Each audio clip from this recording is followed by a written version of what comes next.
أعوذ بالله من الشيطان الرجيم. Bismillah ar-Rahman ar-Rahim. Salam alaikum wa rahmatullahi ta'ala wa barakatuh. Paix sur vous, c'est moi Miral Hossein avec vous sur la chaîne Al-Ajib TV, Merveille TV, des nombres et des mots, Al-Arqam wal-Kalimat en arabe. C'est la gitane sans filtre et la gauloise blonde en direct de la maison 4 pour te parler de la guerre entre Gog et Magog en Gémeaux, puisque nous sommes dans la période du Gémeaux actuellement et il se passe des choses dans le ciel aussi. Et donc, voilà comment je l'ai intitulé cette vidéo aussi. La guerre entre Gog et Magog en Gémeaux, l'opposé polaire du Sagittaire en astrologie. Donc, on va voir un peu les deux. Vous avez tous entendu ce qui s'est passé. Quand je parle de Gog et Magog, vous avez tous entendu parler, vu ce qui s'est passé en Israël et en Iran, dans les deux pays, dans les deux cas en tout cas. Bon, bah déjà, je crois que vous êtes voilà, hein, pas sans savoir que bah, c'est reparti quoi, de plus belle, entre guillemets. Hein, c'est la guerre quoi, pour de vrai là. Là pour de vrai. Hein. C'est pas comme il y a un an ou 2 ans, ça a failli péter, mais là, on y est. On y est et qu'est-ce que je veux dire? Bon, on sait que qui provoque qui, d'accord? On va pas. Je pense que les commentaires dans toutes les vidéos sont d'accord hein, sur le principe que c'est Israël qui chicane, d'accord? Donc il a cherché la petite bête et évidemment l'Iran a riposté. Alors il ne s'agit pas de prendre position pour l'un ou pour l'autre, mais quand même, quand on voit ce qui se passe au Moyen-Orient depuis plus de 60 ans, on peut que constater l'entêtement des Israéliens à vouloir contrôler le territoire au Proche-Orient. Et en fait, c'est un obstacle. Hein. Ils sont une épine dans le pied pour le Moyen-Orient, ces gens. Je vous dis ça même par rapport à, bah déjà moi sur Google Maps, j'ai remarqué un petit truc, c'est que Israël, si vous préférez, le pays là, ça a une forme de poignard, déjà. Il a une forme de poignard. Et lorsqu'on zoome, vous savez que le sud d'Israël, la pointe, hein, il y a Eliat, la ville de Eliat, qui est collée à Aqaba, ici. Alors Aqaba, c'est une ville arabe de la Jordanie. Donc le golfe d'Aqaba, on l'appelle.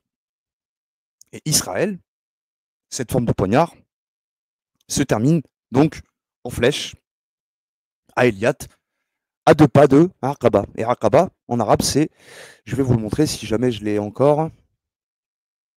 Normalement, je ne l'ai pas. C'est pas grave. Donc, on va taper Aqaba. Vous allez voir ce que ça veut dire. Tout est une cabale. Je suis obligé de rentrer là-dedans avant de rentrer dans le vif, tu vois, de l'astrologie, machin et tout. Donc, Aqaba, comme c'est écrit sur le. Vous pourrez vérifier hein, si jamais. D'accord. Toc, toc, toc, toc, toc. Voilà. Obstacle. Ça s'écrit exactement comme ça. La ville même de Aqaba en Jordanie signifie une entrave, un obstacle. D'accord. Si vous voulez des synonymes, quoi. Vous voyez un petit peu dans l'idée. C'est pas du hasard. Hein. Vous voyez comment ça s'écrit. Bon, c'est écrit en tout petit là ici. Aqaba. Je l'ai écrit exactement comme, d'accord, comme c'est écrit quoi. Aïn, Qaf, Ba, et avec l'espèce de tamerbuta à la fin là. Voilà, qu'est-ce que je voulais dire d'autre bah, c'est un obstacle pour le Moyen-Orient et c'est une épine dans le pied, donc c'est par proxy pour les États-Unis. Hein, si tu veux, ça sert aux États-Unis, évidemment, les intérêts des Américains. Comme ça, ils n'ont plus à se déplacer au Moyen-Orient, on va dire, pour faire régner l'ordre, entre guillemets, leur ordre à eux, hein, si tu vois ce que je veux dire. Donc, voilà, c'est un poignard. Et en plus, non seulement c'est un obstacle, mais un obstacle pour la bande de Gaza, puisqu'ils ont réussi, si tu veux, à couper la Palestine en deux. Donc, d'un côté, la Cisjordanie occupée, territoire occupé, et la bande de Gaza, qui est une vraie prison en réalité. Gaza, comme son nom l'indique, quoi. Je veux dire, il n'y a pas photo. Il n'y a pas photo. Donc, ils ont réussi, si tu veux, à scinder tout ça en deux. Donc, comment tu veux réunifier la Palestine, ou enfin, faire la solution à 2 États, comme on nous le dit souvent. Comment tu veux faire alors qu'Israël, il a déjà mangé tout le milieu, quoi, si tu vois ici vers Beersheba. Vous voyez, Beersheba, bah, comment tu veux réunifier Gaza et la Cisjordanie, quoi, si jamais il y a une solution à deux, enfin, tu vois, Palestine et Israël, quoi. Bref, en tout cas, voilà pour ce qui est de mon introduction sur cette vidéo-ci, mais c'est pas sur ça qu'on va s'arrêter. Mais vous voyez, déjà, rien qu'Aqaba, c'est là la cabale, l'obstacle. C'est ce que ça veut dire. Subhanallah el Adim. Comme quoi, et la forme du poignard, je ne l'invente pas. Israël a vraiment la forme d'un poignard. Le manche, on va dire, c'est là-haut, d'accord, vers Haïfa, Netanya, Tel Aviv, tout ça. Bon, voilà, bah, là où ont lieu les frappes, hein, évidemment. Vous voyez un petit peu. Bon, au-delà de ça, sinon, après, il y a l'astrologie ou l'astronomie, comme vous voulez. Alors, ici, en en ce moment, alors vous connaissez pas peut-être pas bien le ciel, la situation géographique du ciel. Alors ici, c'est le soleil, d'accord? Bon, dans cette astrologie-là, elle utilise le mode à l'ancienne, parce que bon, c'est vrai, c'est pas grave. Ce que je veux dire par là, il y a l'astrologie tropicale et sidérale. Ici, on fait de l'astrologie tropicale. La sidérale, c'est un peu différent vite fait. Il y a un petit décalage. Bref, là, en tout cas, c'est pour vous dire que le Soleil, actuellement, bah, il est en Gémeaux. Donc, on est en période de Gémeaux. D'où la guerre de Gog et Magog, les deux jumeaux dont je vous parle à chaque fois. Subhanallah al-Azim. Et c'est lié à la maison du Sagittaire, puisque vous savez pas, mais pour ceux qui sont astrologues le savent, la maison 3 du Gémeaux, ici c'est la maison 3 du Gémeaux. Bon, là, ils ont mis maison 1, mais c'est pas grave, je comprends pas trop bien leur truc des fois là. Je suis pas un bon astrologue, hein, je vous le cache pas. Quand je vous dis un astrologue, c'est-à-dire à décrypter l'actualité, faire comme certains le font. J'en suis pas encore là, mais ça viendra. En tout cas, ce que je veux dire, c'est la maison 3 du Gémeaux en astro. Et ce que je veux dire, bah, c'est que c'est l'opposé polaire au Sagittaire. Et dans mon tableau, subhanallah al-azim, ils utilisent hein, vraiment ce que je fais. Hein, c'est incroyable. C'est énorme. Donc, ici, le Gémeaux, vous le voyez, qu'est-ce qu'on a d'autre? Mars, ici, en Lion. Qu'est-ce que vient faire Mars en Lion? Enfin, qu'est-ce que ça signifie? Et aussi, on a Saturne. Alors, je prends ces trois astres, trois planètes, parce que, ben, j'aurais pu prendre Jupiter aussi, puisque c'est la maison du Sagittaire. Après, tu as Mercure aussi, bon, évidemment, mais je dis pourquoi? Parce que le Gémeaux est géré par Mercure. Pourquoi aussi je parle du Jupiter? Parce que la maison du Sagittaire, le Sagittaire, c'est où? C'est là. Ben, c'est occupé, enfin, c'est l'astre de Jupiter qui gouverne le Sagittaire. Et aussi, qu'est-ce que j'ai dit? Pourquoi le Soleil? Ben, le Soleil, évidemment, par rapport à la position enfin, réelle, en temps réel, si tu veux, ce qui fait que ce qui nous donne le Gémeaux, quoi, ce qui fait qu'on est en Gémeaux. En Gémeaux, et ça, les attaques donc, ont lieu la nuit du 12 au 13 juin. D'accord, l'attaque israélienne vis-à-vis de l'Iran, la riposte qui a eu lieu le lendemain direct, sans trop attendre. Donc, qu'est-ce que je veux dire? Donc là, déjà, cette configuration du ciel, elle est intéressante. Pourquoi? Parce que on a, si tu veux, non seulement le soleil en Gémeaux qu'on va voir après pour la maison du Gémeaux, vous allez comprendre pourquoi je vous parle de Gog et Magog, les deux jumeaux. Et oui, l'Iran, c'est des cousins, hein, c'est des Indo-Européens. Hein. Excusez-moi, les Israéliens, c'est la même chose. Hein. Les Israéliens, c'est la majorité d'entre eux sont des Indo-Européens. Pour ceux qui ne le savent pas, renseignez-vous. Je pense qu'ils ont Netanyahou, chez Netanyahou, appelez-le comme vous voulez. Il doit avoir un. Je pense que tu fais un test ADN de ce mec-là. Tu prends le test ADN de l'ayatollah, là, je sais pas comment il s'appelle, Ali Khamenei. J'en suis quasi sûr qu'ils ont au moins un gène en commun. C'est ça. Oh, tu me diras, on est tous des êtres humains, voilà. Mais eux, il doit avoir pas qu'un seul. Pas mal Enfin, vous voyez ce que je veux dire? Voilà. Ils doivent être des cousins très proches. Gog et Magog. En tout cas, c'est des peuples indo-européens, les deux, hein, dans les deux cas. En Iran, c'est un peu plus complexe parce qu'il y a des Pashtuns, il y a plusieurs populations qui se sont fondues, mais en règle générale, enfin, je veux dire, même au niveau hiérarchique, en haut, tout en haut, bah, c'est pas des Perses, c'est plus fin. Oui et non. C'est plutôt des Indo-européens, quoi. Des Iraniens, des Ariens. Hein. Donc, voilà un peu l'idée. Et c'est pour ça que je m'intéresse aux Gémeaux et qu'on va s'intéresser aussi à son opposé polaire, qui est donc la maison 9 du Sagittaire. Pourquoi? Parce qu'il y a des sourates, justement, deux sourates où on traite de Gog et Magog dans le Coran, qui se trouvent en maison 9 du Sagittaire. C'est vachement intéressant. Au-delà que c'est dramatique, évidemment. Hein. Ce qui se passe au Moyen-Orient, c'est dramatique parce que ça va nous impacter, mais de ouf. Et le Mars en Lion, pourquoi? Bah Mars en Lion. Mars, on sait que c'est le dieu de la guerre, c'est le dieu de. D'accord? Alors, lui, c'est la maison du bélier. Maison 1 du bélier. Il occupe la maison 1 et la maison 8 du scorpion. Bon, c'est pas super. Voilà, c'est pas sur ça qu'on va. D'accord? On va s'arrêter. C'est surtout sur le fait qu'on ait aussi Saturne. Alors, Saturne, je le cherche. Il est où? Il est. Il est là. Saturne en bélier. Moi qui vous parlais de Mars en bélier. Et Saturne en bélier, Je ne l'ai pas pris en compte tout à l'heure. Je vous ai dit Jupiter, Mercure, machin, tout ça, nanana. Mais Saturne aussi. J'avais oublié de vous le présenter. Donc, ici, elle est en bélier depuis un petit moment déjà. Hein. Bon, selon l'astrologie, comme je dis, d'accord, tropicale, celle que les astrologues utilisent. Donc là, Saturne en bélier, ça signifie la lourdeur. Donc, on sent, c'est le bélier, c'est l'action, hein, c'est l'agitation, c'est la guerre. Il y a besoin de faire quelque chose. C'est l'action charnelle, c'est tout ce que tu veux. Enfin, c'est Mars. Mars gouverne la maison 1 du bélier. D'accord? Mars ici, qu'on retrouve en Lion. Et c'est pour ça que c'est chaud en Lion. Vous voyez, la maison du Lion, elle symbolise encore autre chose. C'est un signe de feu aussi. Les deux sont des signes de feu, le bélier et le lion. Ok? Vous voyez un petit peu l'idée. Et le sagittaire. Hein, les trois que vous voyez en rouge. D'accord? Ils ont mis des codes couleurs comme moi, j'ai mis des codes couleurs sur, sur mon. D'accord? Moi, je les ai mis plutôt en orange, hein, d'accord, les maisons de feu. Maisons de terre en marron, les maisons d'air en gris, comme vous pouvez le voir, et les maisons d'eau en bleu. Donc, maintenant que je vous ai présenté tout ça, Saturne en bélier, donc on sent le poids des bombes. Hein, c'est Saturne, ça symbolise vraiment la lourdeur, hein, c'est la structuration, la lourdeur, la chute, ça peut symboliser aussi ça. D'accord? Ça, c'est moi qui le rajoute. Hein. Donc, vous voyez, c'est ça, Saturne. Et donc, quand elle rentre en bélier, ça fait du mal. Vous voyez un petit peu? Parce que c'est l'agitation, comme j'ai dit, la maison du bélier, c'est l'agitation, etc. Donc, et c'est du concret. C'est surtout un. Saturne, c'est une planète vraiment de la concrétisation. Et là, on concrétise les choses. Et vu voilà, qu'elle est en bélier, bah, vous voyez ce qui se passe en Israël et avec l'Iran, quoi. Et là, le soleil en gémeaux, donc on va le voir, et Mars, comme je vous ai dit, en lion.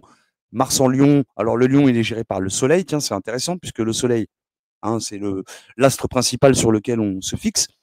Donc, c'est un signe de feu, c'est un feu, j'ai envie de dire, j'ai oublié, mais c'est pas grave. Voilà, mais en tout cas, il y a de l'action, si tu veux, c'est agité, c'est le feu, l'agitation. D'accord? Tous les signes de feu sont des feux d'agitation, enfin des feux, des signes voilà, qui symbolisent l'agitation. Qu'est-ce qu'on a? Voilà, c'est tout ce que je voulais vous présenter. Maintenant, moi qui parle de Gog et Magog depuis des années, et je vous dis que c'est pas des lol, c'est pour de vrai. Hmm. Je bois ma petite goulée de café, évidemment. Donc, alors, maison 3 du Gémeaux. La maison 3, donc, le Gémeaux, ok, je vous passe les détails, tout ça, tout ça, tout ça, Mercure, hein, le Mercure, je ne vous l'ai pas dit tout à l'heure, mais vous l'avez vu, hein, il était là, la planète, je parle de la planète Mercure en cancer. Alors, je ne sais pas trop le symbole, Jupiter aussi en cancer. Alors, je connais le symbole, mais je veux dire, il a. Bah si, en réalité, je vais vous dire la vérité. Le cancer, le fait, pardon, que Mercure soit en cancer, et que Jupiter aussi, donc surtout pour Mercure, là je vais parler de Mercure. Mercure, c'est la planète du messager. C'est Hermès Trismégiste dans la tradition grecque. Ok? D'accord, c'est Hermès Trismégiste, c'est Thoth, donc c'est le messager. Donc, et c'est important parce que Israël, autant il nous parle du Mashiach, et l'Iran qui parle du Mahdi. Donc on est sur un double.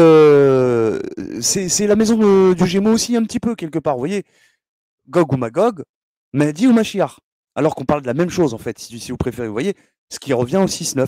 Donc Mercure en cancer. Mais vous voyez, la configuration du ciel même fait que c'est un truc de fou en réalité. Il se base sur l'astro, sur mon tableau avec les sourates du Coran, et j'imagine qu'ils ont leur petit truc aussi à eux, hein, leur petite cabale. Évidemment, hein, ça c'est. Voilà ce que je peux dire. Donc ça, c'est bon. Maintenant, vous comprenez Mercure, pourquoi en cancer et qu'est-ce qui se passe en ce moment et tout, etc. Jupiter, c'est justement la planète, comme je l'ai dit tout à l'heure, qui gère le Sagittaire, la maison 9, celle qu'on va voir après pour les sourates du Coran, où justement on parle de Gog et Magog, 18 et 21, vous allez voir après. La 18 et la 21, je parle des sourates en Sagittaire. Et donc, le fait que Jupiter soit rentré en cancer, Ajib, Gog ou Magog, 6 ou 9. Vous voyez, Mahdi, Mashiach. Vous comprenez un petit peu l'idée, subhanallah al-azim. Donc je ne vais pas faire trop long pour cette vidéo-ci, on va aller rapidement maintenant. Maintenant que je vous ai présenté tout ça, ben, on y va, hein, c'est parti. Hein. Voilà. Donc dans cette maison du Gémeaux, puisqu'en ce moment on est en Gémeaux, qu'est-ce qu'on a? On a des sourates comme la sourate 3, la famille comblée, c'est pas ce qui nous intéresse. 73, la Pérée, c'est pas ce qui nous intéresse. La pierre, El Hajar, pourquoi pas? Ça se bat pour un bout de caillasse, un petit peu. L'abondance, non. les fourmis, les dénigrer, oui, puisque la population en prend un coup. Les fourmis, c'est nous, hein, en réalité. Eux, bah, les dirigeants, tout ça, bah, vous savez très bien, hein, c'est un grand village, le monde, hein, pour eux. Hein. La planète Terre est un village. Pour nous, non. Mais vous voyez, donc nous sommes les fourmis, les dénigrés. Il y a un lien. Les constellations, évidemment que les projectiles, les missiles sont tirés depuis le ciel, donc il y a un lien. Vous voyez un petit peu. Ensuite, bah, la Sourate 39, évidemment, les groupes, il y a un lien entre la guerre des deux, hein, les Gog ou Magog. Tu choisis ton camp. Comme à l'époque avec les cocos, les communistes et voilà, les démocraties occidentales, bah, c'est la même chose aujourd'hui, hein, Gog ou Magog, hein, donc ok, Iran ou Israël, quoi. Le savoir, bon, ça ne nous parle pas. L'atomicité non plus. Jonas, hein, je continue. Pourquoi pas Jonas, tiens, puisque bon, les hypocrites, oui, ça peut nous parler. La parure, voilà, la régénération, je passe rapidement. Hein. La résurrection, quoi, la régénération, l'assagie. Bon, qui va s'assagir? Le premier, hein, parmi les deux. Pardon. Donc voilà un petit peu tout ce qu'on a. Le plus haut, hein, c'est celui qui va, hein, d'accord, je vais pas parler ici de phallus, mais c'est celui qui aura le phallus le plus haut. Vous voyez un petit peu, c'est une guerre, c'est comme ça, c'est la guerre. 99, évidemment, le séisme, ça nous parle, hein, maison 3 du Gémeaux, donc le divorce, évidemment, ça va de soi, entre Israël et la tension donc il y a entre les deux, et l'Iran. Vous voyez un petit peu, ça nous parle. Soit 111, les fribres tressés, non. 48, la libération, tiens, ça peut nous parler. Qui va libérer qui, quoi, comment, truc, machin, au final, quoi. Vous voyez un petit peu? Voilà. Après, pour la suite des signes, tout ça, j'ai pas trouvé grand-chose, si ce n'est le verset du trône à la rigueur ou fin du chapitre 20, voilà. Ok, bon, pas grand-chose.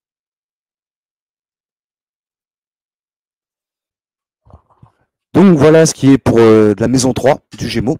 Faut savoir, enfin, fallait le savoir, hein, mais je l'ai dit tout à l'heure. Et vous le voyez ici qu'on était donc dans la maison 3, donc c'est le Mercure, enfin, pardon, la planète Mercure, qu'on a vu qui est actuellement en Cancer. D'accord? On l'a vu tout à l'heure sur la carte astrologique, donc en temps réel, la carte du ciel en temps réel. Voilà pour ce qui est du Mercure, enfin, de la planète Mercure plutôt. La maison 3, vu qu'on est en maison 3 actuellement, hein, comme vous le savez, là, encore aujourd'hui, hein, le 16 juin. Donc on va passer au Cancer d'ici quelques jours. Alors, pour le Cancer, puisque Mercure y était, il n'y a pas grand-chose à voir. C'est surtout l'opposé polaire. Alors, il faut le savoir, en astro, ici, on ne voit pas bien. Hein, je suis désolé, ce tableau-là, je ne sais pas comment faire pour le faire comme j'avais fait avec l'autre avant, là, mais je crois que je vais mettre l'autre. Tu vois, c'est tout petit. Bon, ben, sachez qu'en astrologie, les maisons, par exemple, là, le bélier, c'est l'opposé à la maison 7. 1, 7, ce sont des opposés polaires.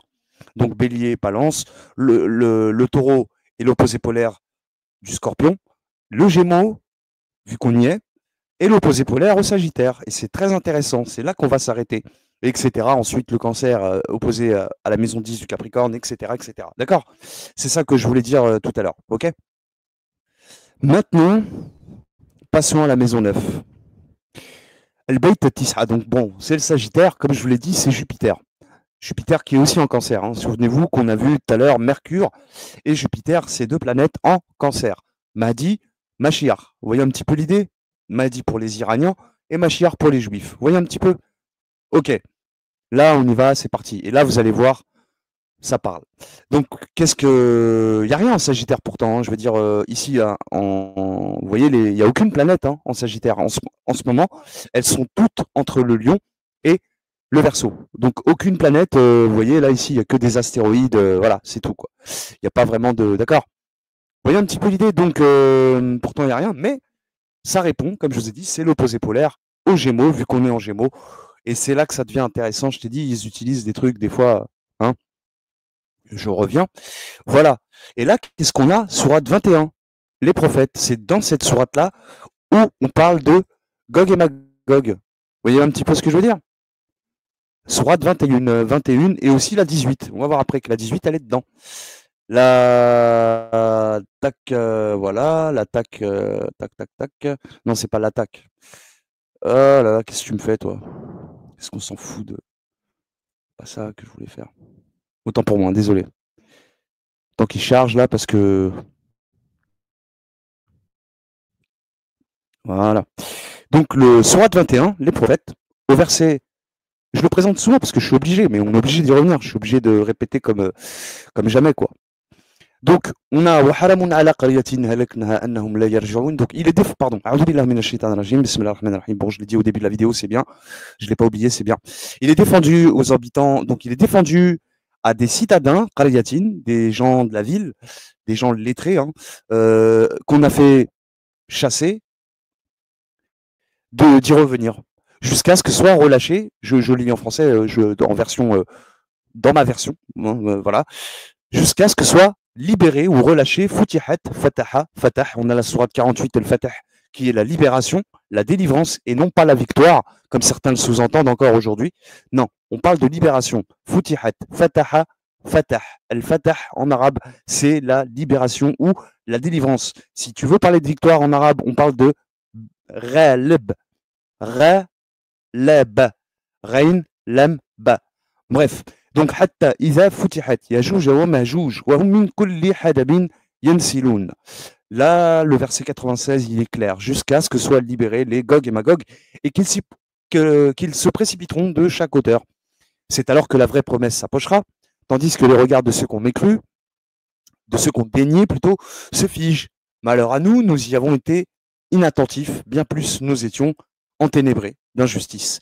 Donc, واقترب الوعد الحق فإذا هي شخصات أبصار الذين كفروا يا ويلنا قد كنا في غفلة من هذا بل كنا ظالمين. Voilà pour la sourate 21 qu'on retrouve en Sagittaire, qui est l'opposé polaire du Gémeaux.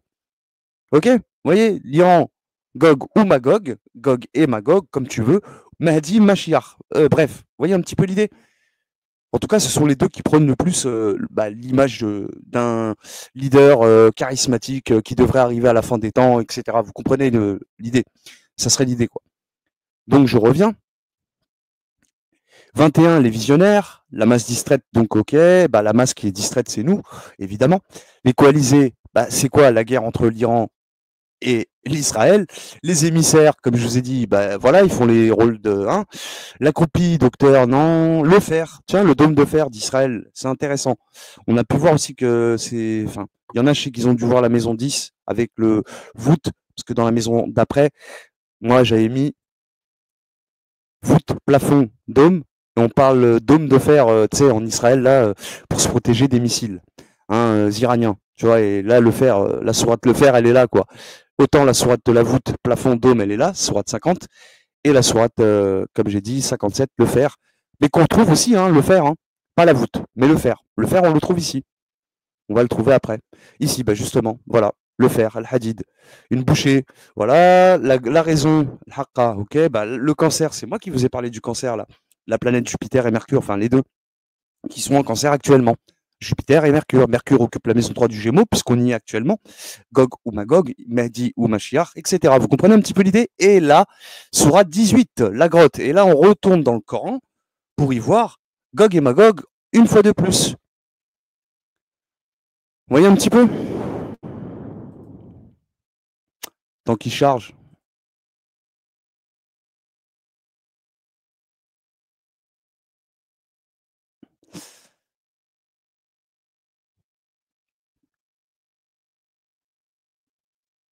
« 18, t'es là. Voilà. Ok. 18. Là, pareil.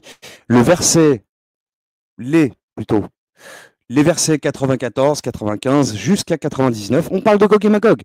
Exactement comme dans la 21. Là, on parle de Gog et Magog dans le sens où il y aurait eu un peuple. Je vous épargne les détails. Allez la lire, allez la voir. En tout cas, il y a bien Gog et Magog, cette notion dans la sourate 18, autant dans la sourate 21. Comme par hasard, les deux sourates se trouvent en maison 9 du Sagittaire, qui est l'opposé polaire de la maison 3 du Gémeaux. Maison 9, maison 3. Vous voyez un petit peu l'idée. Balle de ping-pong. En plus, tout à l'heure, on l'a vu, les groupes sourate 39, les groupes qu'on trouve en Gémeaux, si vous vous souvenez. Voilà un petit peu l'idée. Il y a un verset qui m'interpelle, qui est intéressant à voir là, ici, c'est, voilà, lorsque Dhul-Qarnayn, en fait, c'est un personnage du Coran, on ne sait pas trop qui c'est, il y en a qui disent Alexandre le Grand, moi je vous épargne tout ça. il y a quelqu'un, hein, il s'appelle Dhul-Qarnayn dans le Coran, qui aurait empêché les Gog et Magog de déferler dans le monde entier. Il les aurait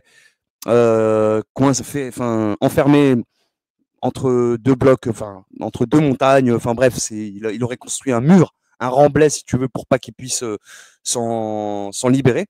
Et si vous préférez, donc on retrouve cette histoire ici dans la sourate 18.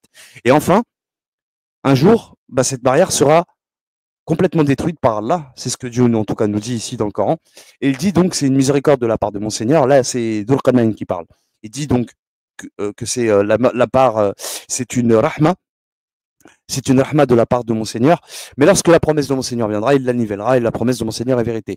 Nous les laisserons ce jour-là déferler en parlant de Gog et Magog, ici, d'accord, au verset 99. Si vous vous souvenez, la maison 3 du Gémeaux, puisqu'on y est en ce moment, vous vous souvenez? La maison 3 du Gémeaux, je vous la remontre, au cas où... voilà. Ici, on est dans le Gémeaux. OK?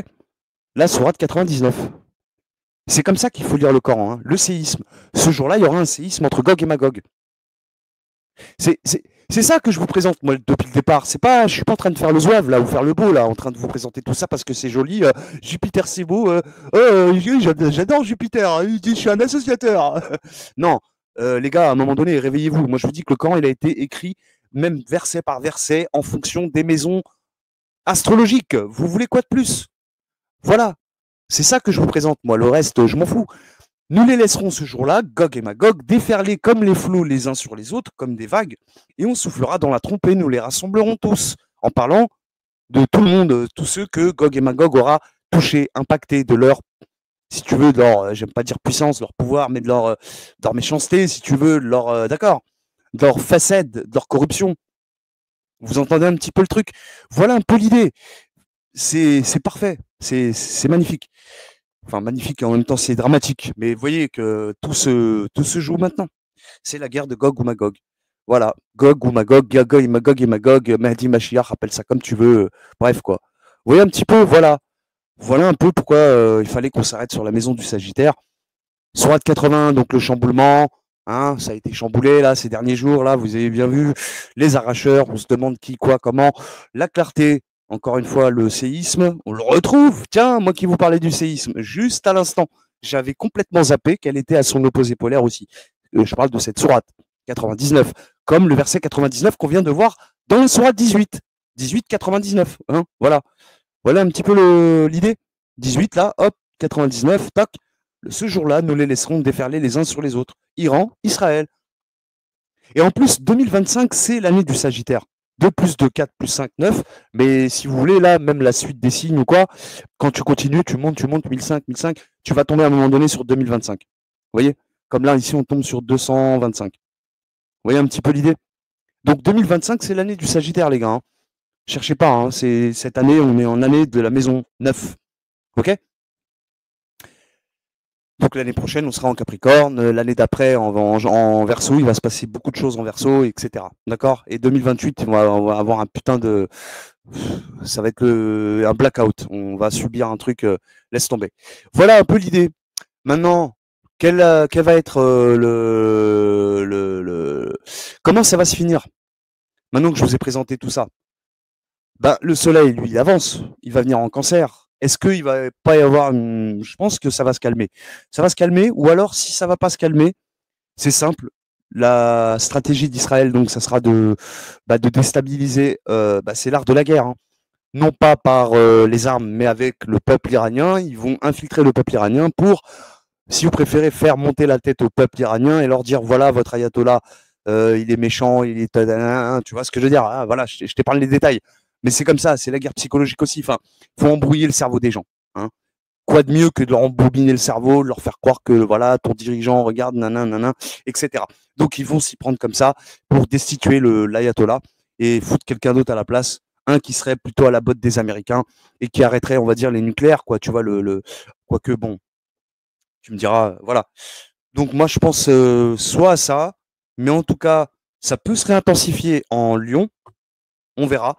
On verra aussi en fonction de Mars comment il va avancer, parce que là pour l'instant Mars, elle reste en Lyon, mais elle va pas tarder à bouger. Si Mars rentre en Scorpion, ça va être un peu le feu. Plus ou moins. Plus ou moins. Bon, parce que bon aspect, comme on dit en astrologie, hein, si j'ai bien compris, quand un astre rentre dans son signe respectif, hein, c'est-à-dire ici, par exemple, je vais prendre le cas de... est-ce qu'il y en a un déjà, un cas? Bon, il n'y en a pas, c'est pas grave. Ah si, tiens, Vénus, par exemple, est en bon aspect en taureau, parce que Vénus occupe le taureau. C'est la planète qui gouverne la maison 2 du taureau. Vous voyez un petit peu l'idée? Donc là, ici, c'est en bon aspect.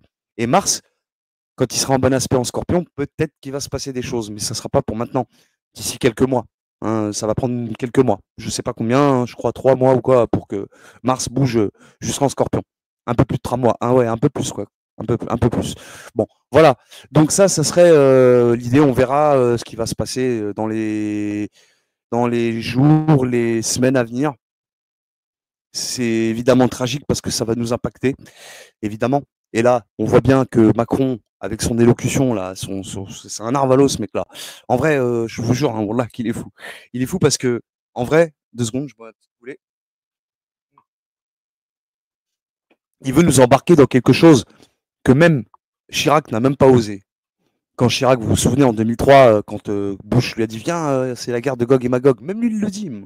Putain, les gens ils dorment. Et Gog et Magog, il va sortir en 2040 des grottes, il va manger tout le monde. Bande de Mongols. Je me moque de ceux qui pensent encore que Gog et Magog, Vas-y. Bref. Et ben là, Macron, il veut nous en... C'est un narvalo, il croit vraiment que... Non mais, s'il y a des gars de l'armée française qui m'écoutent, les gars, mais n'obéissez même pas à ses ordres. Si vous êtes au Liban, je vous dis pas de déserter, mais non, mais je crois que l'armée, franchement, va falloir que vous fassiez quelque chose contre ce gouvernement parce que là, il vous envoie en cacahuète. Alors, je sais pas pour qui vous obéissez, si vous obéissez à l'OTAN ou de toute façon, si tu, ouais, ouais, je sais pas, vous obéissez à qui, mais les gars, c'est pas nos affaires ça. Normalement, c'est pas censé être nos affaires. Ils ont voulu créer un État, Israël. Ils ont voulu s'implanter comme ça au milieu d'un monde arabo-musulman entre guillemets. Enfin, c'est pas entre guillemets, c'est le cas. Eh ben, il faut l'assumer maintenant. Il faut qu'ils l'assument. Nous, on n'a pas à être derrière eux. Mais bon, bah, papa Amérique, Amérique a besoin, comme je vous l'ai dit, c'est par proxy. Hein. Je veux dire, ils ont mis Israël en place pour éviter de se déplacer eux-mêmes, quoi. Les Américains, hein, je parle des Américains pour le coup, puisque tout le monde sait, ça tourne autour de papa Amérique. On l'a compris. Hein, voilà, c'est autour de la Maison Blanche que ça tourne. Ok, c'est ça la vraie Kaaba en fait. Je crois dans le sens, tu vois. Enfin, je parle de ces gens-là, quoi. Ces voyous, quoi.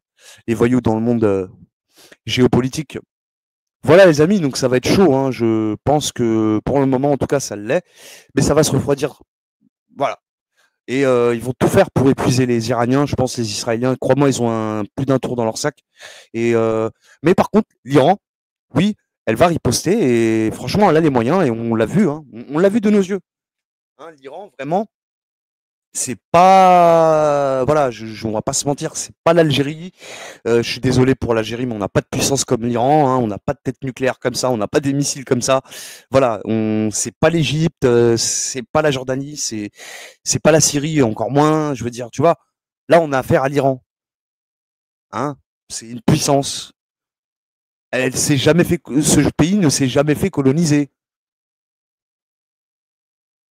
par aucun occidental, puisque eux-mêmes sont des Indo-Européens. Je vous l'ai dit au départ.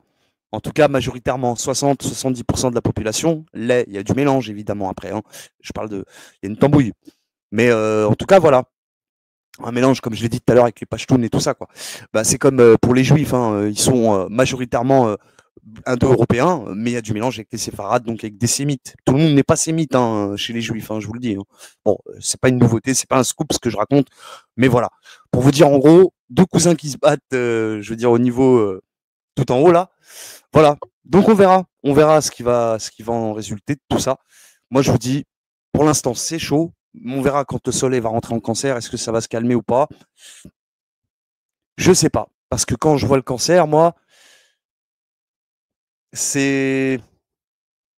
Il y en a un qui va se carapacer, quoi. Comme le crabe. Va savoir. Je regarde.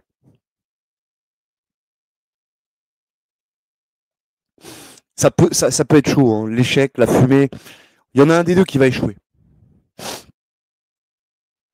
L'homme, le pôle, le flou, l'égoïsme, la foule, les cavaleurs, l'évidence, la finalité.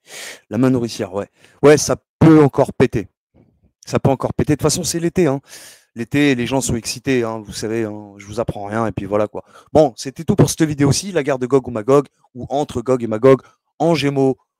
Ok, voilà, c'était tout hein, pour cette vidéo-ci. Je ne veux pas vous emmerder plus que ça fait déjà 30 minutes que je parle avec vous, un peu plus de 30 minutes. Bon, en tout cas, voyons ce qui se passe de plus près, et puis bah, moi je vous dis à très vite pour de nouvelles aventures. C'était moi, Miel Al-Hussein, avec vous, en direct de l'Agib TV, Merveille TV, El Al-Khamwal Kelimet, des nombres et des mots. C'était la gitane sans filtre et la gauloise blonde, avec vous en direct de la maison Quattro, pour la guerre entre Gog et Magog en Gémeaux, l'opposé polaire du Sagittaire. Sur ce, si ça t'a plu, bah, lâche un petit pouce bleu comme d'hab. Et voilà, bah, moi je te dis à très vite et prends soin de toi, prends soin de tes proches, prenez soin de vous. Moi je vous dis à très vite et à bientôt. Tchuss tout le monde. Et voilà, ça va nous impacter, c'est clair, hein. Les prix de l'essence, je ne sais pas s'il va augmenter, on va voir. Mais tout ça, c'est un bordel ambiant qu'il va falloir surveiller de très près. Ça faisait longtemps de toute façon qui leur en voulait. Donc Israël en voulait à l'Iran et ils l'ont fait, ils ont agi. Et on sait que sans les Américains, hein, il n'y aurait pas eu d'agissement tel que celui-ci, quoi. Voilà, c'est tout ce que j'avais à vous dire. Allez, tchuss tout le monde, bis, à bientôt.